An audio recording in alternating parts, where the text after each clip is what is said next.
Hi, this is Pat Johnson, your psychology instructor. In this mini lecture, we're going to talk about the social psychology concept of cognitive dissonance. Cognitive dissonance is one of the more difficult concepts that we discuss in social psychology. So pay attention closely, maybe listen to the lecture a couple times, and watch the extra YouTube available in the optional YouTubes where you can see Leon Festinger's study. The word cognitive, as you know, means thinking. The word dissonance means discomfort. If you were to listen to music that had a dissonant chord, it would hurt your ears. It would be very uncomfortable.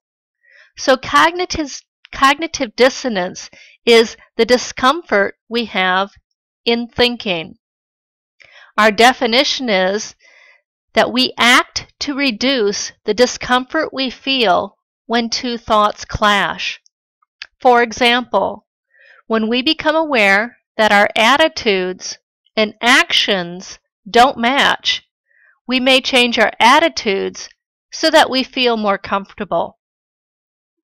Let's get down to a practical level. In cognitive dissonance, we're out of balance. So if you see our little gentleman over here, let's make him unhappy. He's really sad because he's out of balance. His thoughts don't match his behavior. Cognitive dissonance theory says we have the tendency to want to get back in balance, to have our thoughts and our behavior match, to be back in balance. Leon Festinger is the father of cognitive dissonance theory. He came up with an experiment that was very clever, that most people on the surface predicted very incorrectly. What he had was students do a very boring task for very little pay. He then asked people who came to really enjoy the task, those students who did the boring task for very little pay, or a control group who did the same boring task for very high pay. Which group came to actually enjoy the task? Now, most people would say, well, it would be the high-paid group. But no, Leon Festinger, using cognitive dissonance theory, found that it was the low-paid group who actually convinced themselves that they must have enjoyed the task, because otherwise, why would they do something so boring for so little pay? Let's come down to practical examples that a lot of people can identify with. Let's suppose you smoke.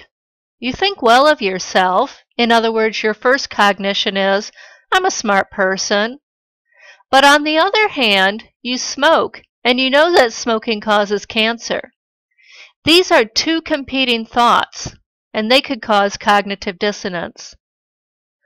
So let's go back to our little person and see why he or she is out of balance. On one hand, they think they're a smart person. I'm smart. But on the other hand, they also smoke, and they know smoking causes cancer. They're out of balance. They have cognitive dissonance. What could they do to get back in balance?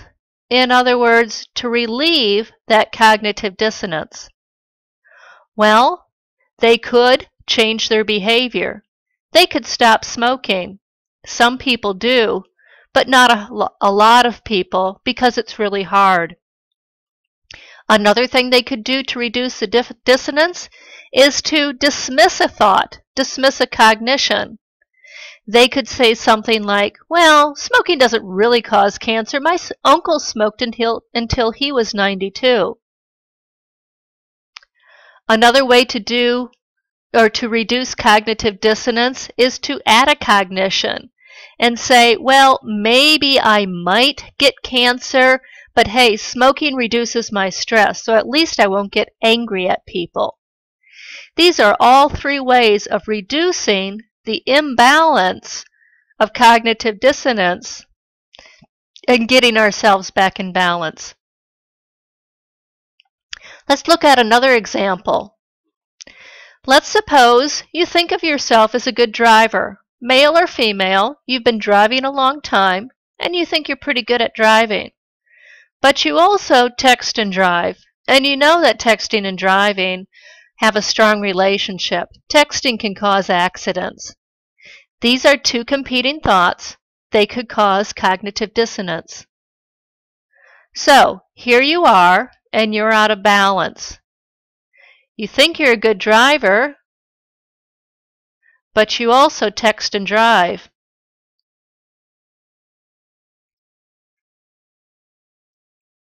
What could you do to reduce that cognitive dissonance, to get yourself back in balance? You could change your behavior and stop texting.